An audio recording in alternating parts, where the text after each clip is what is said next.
अस्सलाम वालेकुम। वालेकुम सलाम। क्या नाम है आपका? सनिया निसार। सनिया, आप क्या करती हैं?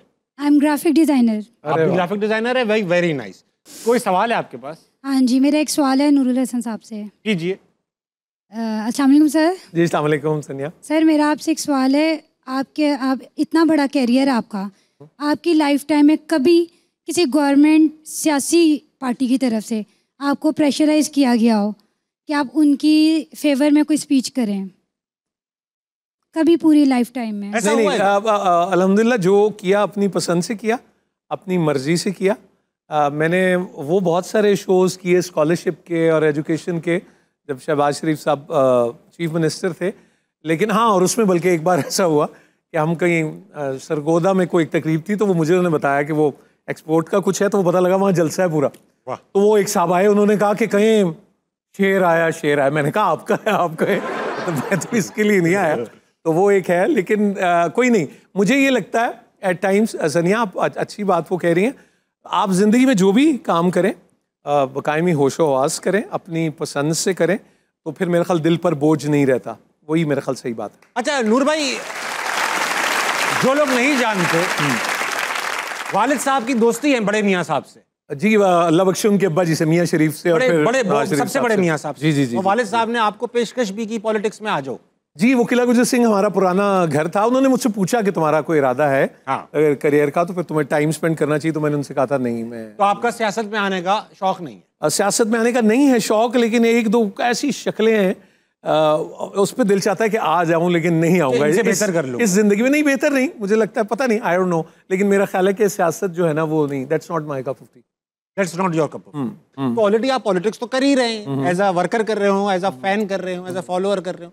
तो जब आप माशाल्लाह से इतने पढ़े लिखे। मैं आपको एक बात बताता हूँ। मास्टर्स में जब मैं था, तो मुझे याद है 92 में गवर्नमेंट टॉपल हुई थी नवाज शरीफ साहब की। जी जी, पहली बार वो जब हुई तो फिर वो बहाल हुई थी। जी जी। तो मैं इंग्लिश डिपार्टमेंट में था, तो मैं लड्डू लेके गया था वो अपने डिपार्टमेंट में, और वो हमारे काफ़ी लोग उनके हक में नहीं थे, लेकिन आई फेल्ट। और फिर मुझे याद है कि उसी वक्त में देखिए कैसी कैसी चीज़ें कौन कौन से वक्त में होती हैं। कि अल्लाह बख्श शुएब हाशमी साहब इकोनॉमिक्स पढ़ाते थे, तो मैंने उनकी इजाज़त से कहा कि आप मुझे इजाज़त दें कि मैं क्लास अटेंड कर लूँ। उन्होंने कहा क्लास अटेंड कर तो सवाल नहीं करना कोई। तो हम चले गए। तो उन दिनों में लॉन्ग मार्च करने लगी थी मोहतरमा बेनज़ीर भुट्टो। दिस इज़ 92, और मियाँ साहब अभी वो थे गवर्नमेंट में। तो अब सब सवाल ववाल हुए, तो उन्होंने पूछा हाँ भाई कौन कौन जा रहे हैं, अब किसी ने जवाब दिया। तो आप ये मान सकते हैं कि उस लॉन्ग मार्च के तोड़ को ख़त्म करने के लिए, बल्कि ये अब मैं बता रहा हूँ, ये सेकंड टेन्योर आप समझे ना, तो उसमें 92 के वर्ल्ड कप का फाइनल लाइव दिखाया जा रहा था दोबारा, ताकि लोग लॉन्ग मार्च पे ना जाए। ये भी टाइम आया। तो वो मैंने उनको बताया था, उनका cheap tactics and all that. तो ये वक्त और ज़माना जो है ना, ये बदलता रहता है। लेकिन मुझे ये लगता है कि ये जो हमारे अब्बा ये कहा करते थे ख़ास तौर पे, कि ये जो साजगारी है ना, ये अच्छी चीज़ नहीं होती। आपको स्टैंड चीज़ों पे लेना चाहिए और उसके साथ खड़े होना चाहिए। लेकिन ये जो मफादात की जो जंग है, और मफाद के लिए कौमी मफाद को आप रखें साइड पे, ये अच्छी बात नहीं। चाहे whosoever जो भी करेगा आप उसके खिलाफ, वो मुनासिब नहीं है बात। बहुत अच्छी बात। तो 2028 है, अब आपका इरादा किसको वोट देने का है? Performance based? परफॉर्मेंस तो अभी पता लगेगी, अभी तो इश्तेहार चल रहे हैं ज़्यादा। ठीक, तो परफॉर्मेंस भी देखेंगे साथ। चलें, ठीक। हाँ। ये बताइए कि बचपन में जब आप छोटे थे, उस वक्त नूरुल हसन को लोग, घर वाले, शरारती बच्चा जानते थे, मासूम बच्चा जानते थे, सुन बच्चा किस तरह का बच्चा गिरदानते थे आपको? नहीं, मासूम बच्चा ही मेरा ख्याल होगा। हाँ, मासूम ये किससे सुनाते ना भाई, बचपन में ऐसा था, ये तो बहुत पता नहीं बड़ा। नहीं, बल्कि मैं मुझे याद है ताबिश वो आती नहीं आंटी, वो जो बेटे क्या हाल है, कैसे वो एक होती है आधा गाल लेके चली जाती है कि वो क्या है। तो वो हर अम्मा जो आती थी ना, वो कोई ना कोई किस्सा सुनाती थी अपने बच्चों का, कि मेरा बेटा जब ये था। तो हमारी अम्मा कोई किस्सा ही नहीं सुनाती थी। तो मैंने कहा मैं मेले से लाए या क्या, और ये वो। लेकिन मैं अल्लाह ताला अम्मी और अब्बा जी को जन्नतों में घर दे। तो अम्मी ने एक मेरे पे बहुत बड़ा एहसान ताबिश जो किया, मैं और अब मैं वही करता हूँ। और मैं आप लोगों से भी कहूँगा कि मेरी वालदा ने, आई वॉज ओनली सन, मेरी 5 बहनें हैं, 4 मुझसे बड़ी हैं, 1 मुझसे छोटी है। मेरी अम्मा ने मुझे अल्लाह के सुपुर्द किया हमेशा। वो घबराती और डरती नहीं थी, वो कहती थी अल्लाह के सुपुर्द है। हालांकि मेरी ताई साथ होती थी, वो पूछती थी देर में, वो कहती थी भाभी जी अल्लाह ने सुपुर्द कर देता। आज मैं ताबिश जब शहर से बाहर जाता हूँ या कहीं जाता हूँ, जब होता है आपके बच्चे हालात भी जैसे भी, तो फिर वो जो अल्लाह के सुपुर्द वाली इतनी बड़ी स्ट्रेंथ है कि अगर वो हिफाजत कर रहा है ना, फिर क्या डर, फिर क्या डर। हाँ, बहुत अच्छी बात। नूर भाई, आप और मुझ में एक चीज कॉमन है, आप भी इंटरव्यू लेते थे, हालांकि आप अच्छे लेते थे। एक बार आप आतिफ असलम का इंटरव्यू कर रहे थे, कुछ वाकया हुआ तारीखी, क्या हुआ? बोलते सितारे शो था, पहले फखरे आलम करते थे, फिर मैंने किया। और आतिफ भी तकरीबन कुछ 350 साल के बंदे हैं, आपको पता है। और रूह आप भी माशाल्लाह कुछ 175 साल के तो हैं आप। जी जी जी। तो वो हुआ ये कि वो फिरौन मेरा फैन था। बोलते सितारे का पैटर्न ये था कि वो 3 होते थे ना पैनलिस्ट, एक टैरो कार्ड रीडर, एक और, तो वो 3। अब आतिफ जब आया तो शहबाज उनके भाई साथ थे, तो आतिफ ने कहा कि आप बताएं मेरी सबसे बड़ी ख्वाहिश। शहजाद या शहबाज? शहबाज। तो अब वो ख्वाहिश पे इंसिस्टेंट हो, उन्होंने यहाँ तक कहा कि आतिफ 2 शोबों में यकसा मकबूल होगा। अब आतिफ ने क्रिकेट बहुत अच्छी खेली, तो मैंने कहा कि क्या आप ये कह रहे हैं कि ऐसा होगा कि नेशनल टीम से आतिफ क्रिकेट खेलेगा, उसी का मैन ऑफ द मैच होगा और बाद में कॉन्सर्ट भी करेगा? ये तो उन्होंने कहा हाँ ये भी हो सकता है। अब वो बात पता नहीं लग रही थी और वो भी बेचारे कि भाई हम बता नहीं पा रहे, तो उसने कहा नहीं वो बताए मेरी सबसे बड़ी ख्वाहिश क्या है। अब प्रोग्राम का आखिर था, इसी तरह जैसे ये लाइट्स लगी हुई हैं, तो मैंने कहा यार फिर तुम ही बता दो तुम्हारी आखिरी ख्वाहिश क्या। उसने कहा कि मेरी सबसे बड़ी ख्वाहिश ये है कि मैं हरम काबा में अजान दूं। अरे जैसे ही उसने ये बोला, धमाका हुआ और एक लाइट फट गई। और वो लाइट फटी तो आतिफ का भी रंग, मैं भी, हम भी परेशान कि क्या हुआ। तो मुझे उसने कहा कि नूर भाई मुझे लगता है, वो मुझे पहले भी किसी ने कहा था बताना नहीं चाहिए, जिक्र ना करें और ना बात आगे चली जाती है। बट आई हर्ड समवन कि उसने कहीं और भी अजान, आई डोंट नो वो कर चुका है कि नहीं अमेरिका में। और आतिफ बड़ी कैफियत वाला बंदा है, बहुत मजेदार आदमी है।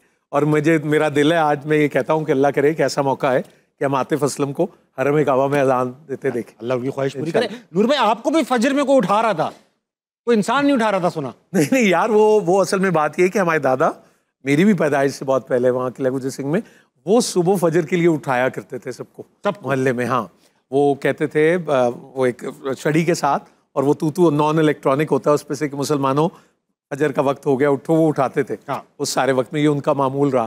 तो वो वाकया कुछ ऐसा है कि वहाँ एक वो फैमिली थी, वो जिनका ज़रा कुछ और तर्ज का था सिलसिला, तो उन्होंने कहा कि हम ये बाबे को ज़रा सबक सिखाएंगे, ये उनका ही अब कोट अनकोट है।